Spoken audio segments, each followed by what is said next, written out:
Direct flights to Washington, D.C. at flyags.com.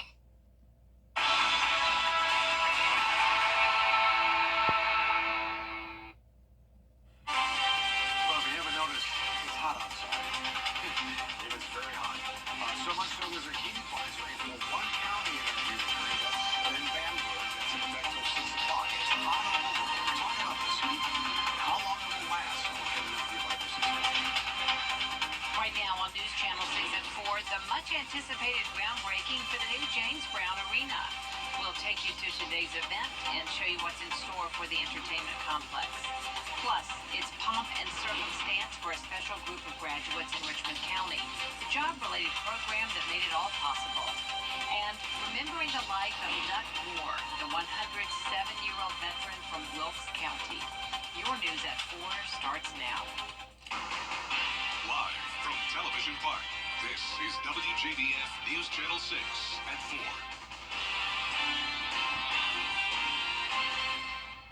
Good afternoon, everyone. I'm Jenny Montgomery. Thanks so much for joining us. Coverage you can count on begins with rising temperatures across the country. But what effects does the heat and humidity have on the human body? Health officials say the body's resting core temperature is typically about 98.6 degrees. You already know that. But did you know that's only 7 degrees away from a stroke? A heat stroke at least. Dehydration can progress into shock, causing organs to shut down from lack of blood, oxygen, and nutrients, and can lead to seizures and death. Heat also affects the brain, causing confusion or trouble thinking. Internal systems in terms of heart rate increases, and there are subtle changes to the way that the heart beats each cycle as well. Ventilation rate, so how fast we breathe, that increases as well.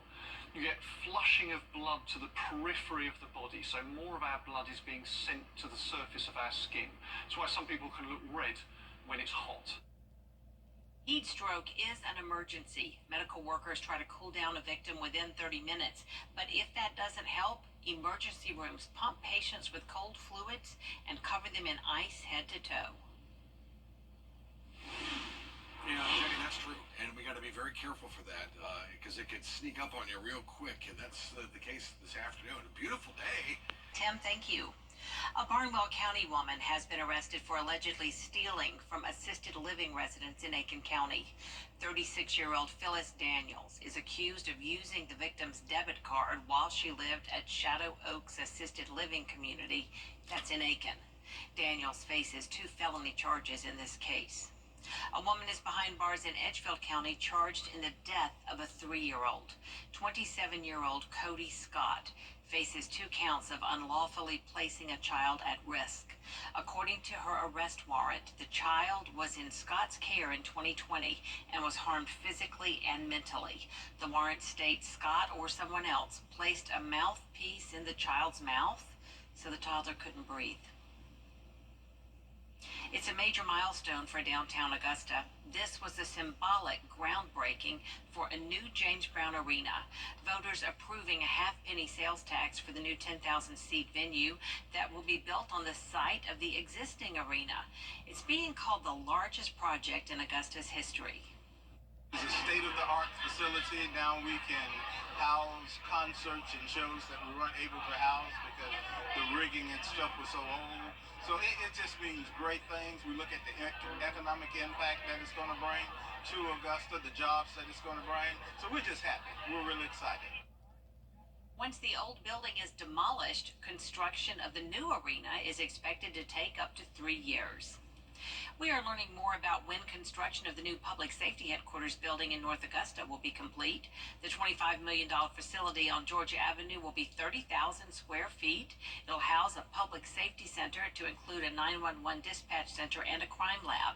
It will also have a full courthouse and offices.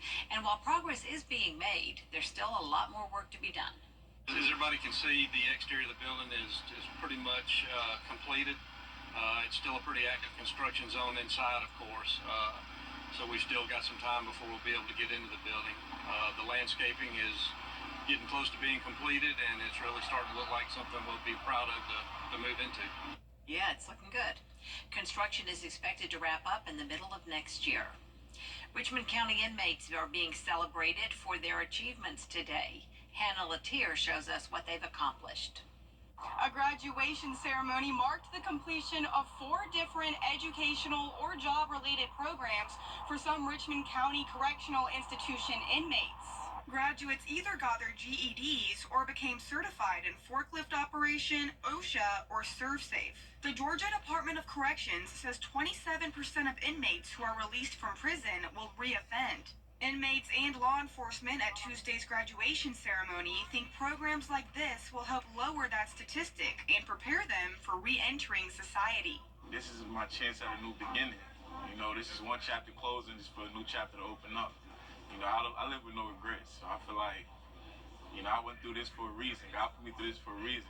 So, you know, I'm just waiting to see what He got planned for me on the next chapter once this is over with. And RCCI leaders say the next graduation ceremony should be in about 6 months. In Augusta, Hannah Latier, WJBF News Channel 6. Tonight, you can learn more about big changes coming to the Barnwell County that could impact your child. On July 1st, 3 school districts will consolidate into 1. The goal is to streamline management and operations. There will be 1 county-wide high school and career center. Tonight's community input meeting starts at 6 o'clock at Blackville Hilda's Auditorium. Happening now, voters are headed to the polls in parts of South Carolina.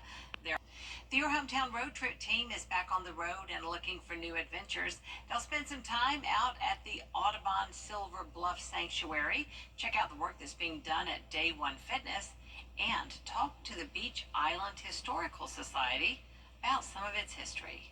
You'll find the information about the fort we had here in the 1700s, and Silver Bluff, which was a very important place during the Revolution, and the trade, which they had over there in Augusta too. Jackie Bartley knows all the info about Beach Island. You can find the Your Hometown Road Trip team in a new location on Wednesdays at 12:30 right here on News Channel 6. The oldest living veteran in Wilkes County has died. Evan Dutt Moore was born February 14, 1917 in Washington, the 7th of 8 sons. In 2017, he was recognized in Atlanta with a proclamation read and signed by then-Governor Nathan Deal. Last year, on his 106th birthday, he shared with WJBF that his secret to a long life was his Father in heaven, a nip of alcoholic beverages, and a cup of coffee every morning. In recent years, Moore enjoyed dancing and working with his hands in his garden and on his tractor. This week, Wilkes County Emergency Services placed their flags at half-staff in his honor. He was 107 years old. Coming up, the Aiken County Superintendent is retiring in less than a week. Hear from King Lawrence next. Temperatures flirting with 100 with the heat index well over 100. That could be dangerous for some. We're talking about the hot temperatures on the last.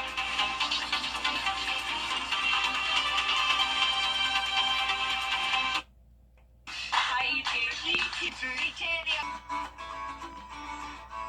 My 5 for 6 mobile app. Download it today. Aiken County's retiring school superintendent is sharing a few words on his last day serving students and families. King Lawrence has spent the last 5 years leading the school district and helping to improve the education system in Aiken County. He says some of the most important moments on the job were during the pandemic and introducing new ways to strengthen the system. Lawrence says he's satisfied with his administration's accomplishments. I think we accomplished pretty much everything that I felt like we should have accomplished. I mean, there are things like the modified school calendar that we were able to get through, the block scheduling in our high schools. We've been able to increase the number of career and technology completers that we've had through our schools.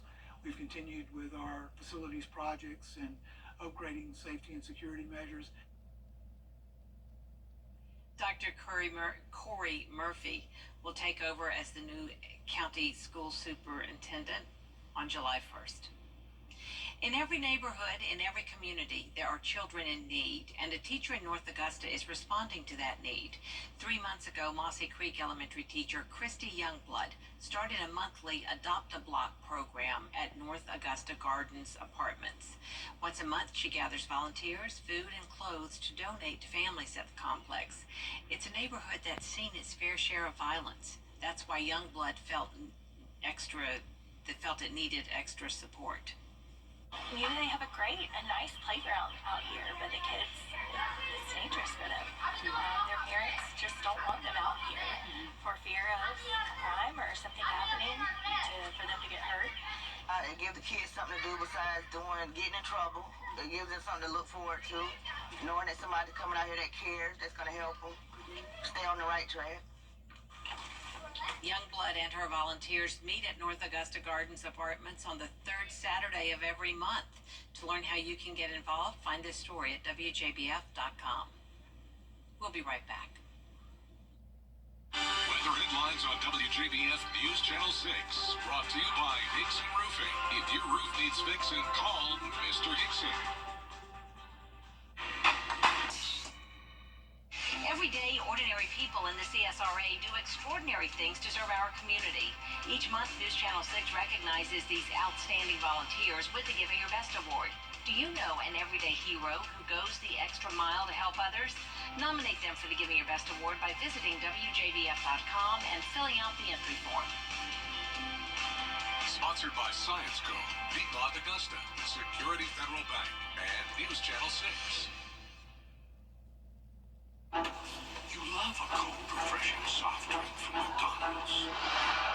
So we got even colder ones. Get any size frozen drink like a frozen Hawaiian Punch or any size iced coffee or a vanilla cone, just $2 each. Ba-da-ba-ba-ba. Take a look at this soon-to-be surfing legend. Meet Skylar the surf dog. Her owner says when he first brought her to the beach in Santa Cruz, California as a pup, she ran and jumped on the board. And as soon as he saw that, he says he knew he had another surf partner to hit the waves with. But what stands out about Skylar is her ability to surf solo. Here's more coverage you can count on at 4:30, including changes to a gag order in New York against former President